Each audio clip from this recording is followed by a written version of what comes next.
Before starting, subscribe to the channel, put a like, and if you want to support the channel, share the video in social networks. Thank you so much. French titans pledges to Notre-Dame pass 600 million euros. The Arnault and Pinault families were among those who said they would devote resources and skills to the restoration of the cathedral, a symbol of French identity.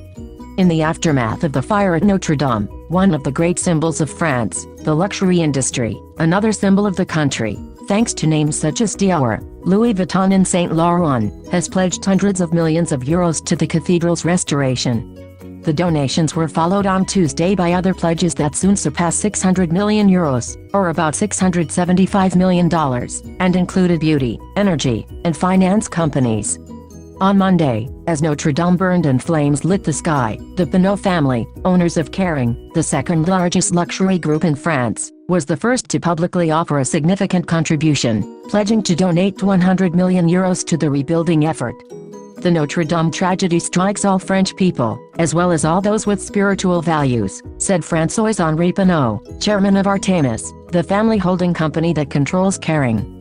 Faced with this tragedy, everyone wishes to bring this jewel of our heritage back to life as soon as possible, he added. Today, my father and I have committed to donate 100 million euros from the Artémis fund to take part in the effort needed to fully rebuild Notre-Dame de Paris. Shortly afterward, the Arnault family and LVMH Tennessee Louis Vuitton, led by Bernard Arnault, the richest man in France, announced that they would give 200 million euros. The LVMH group puts at the disposal of the state and the relevant authorities all of its teams, including creative, architectural and financial specialists, to help with the long work of reconstruction and fundraising, which is already in progress, they said. LVMH is the largest luxury group in the world. Its fashion holdings include Celine, Dior, Givenchy and Louis Vuitton. The group also owns drinks brands including Moet and Chandon, Dom Pérignon and Veuve Clicquot, as well as the landmark Parisian stores Le Bon Marché and La Samaritaine. The group reported revenue of 46.8 billion euros in 2018.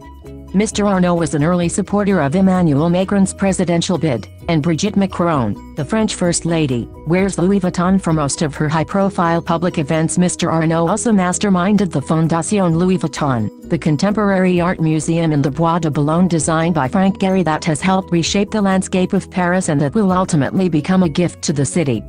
For its part, Kering owns luxury brands such as Balenciaga, Vuitton and Yves Saint Laurent. The Pinault family, also among the richest in France, owns the wine estate Château Latour. The group's 2018 revenues were 13.67 billion euros. François Pinault, the patriarch of the family that controls Kering, is building a contemporary art museum in the former Bourse de Commerce in the center of Paris that will be designed by the architect Tadeo Ando.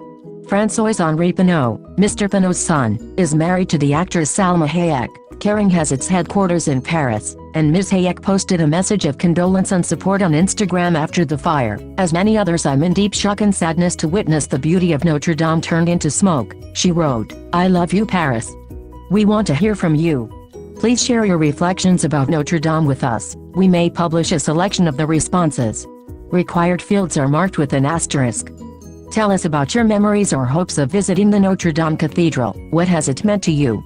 The two fashion groups are deeply embedded and invested in the heritage of France as a global beacon of beauty and artistic creativity, a tradition that is also carved into the stones of Notre-Dame.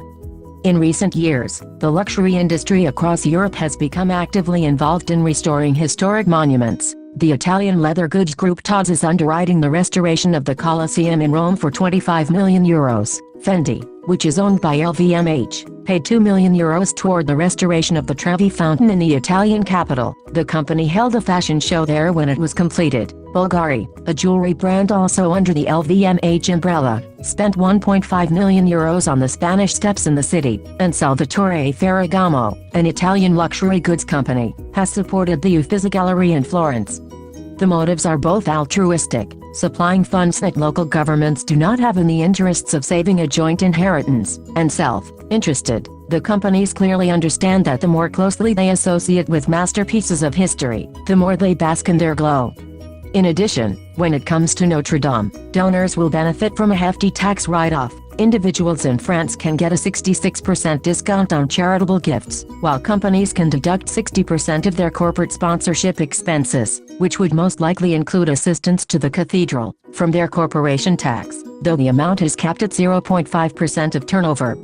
In the aftermath of the tragedy in Paris, however, such distinctions may not matter. The gifts from the likes of the Arnaults and the Pinauts are a reflection of how personally, and how profoundly, the fire has reached into the identity of French citizens and their businesses. Indeed, just after the announcement from LVMH, Patrick Pouyanné, the chief executive of the French energy company Total, said on Twitter that his firm would contribute an additional €100 million to the cause, and L'Oréal and the Bettencourt Schuler Foundation, which is backed by the family that founded the cosmetics giant, pledged a total of €200 million. Offers of aid in the reconstruction effort also came from the bank Société Générale, €10 million, and the advertising firm JCDecaux, €20 million, while the tire maker Michelin also promised a large sum and the construction giant Vinci offered to provide workers and architects. Their legacy will now be part of Notre-Dame's future.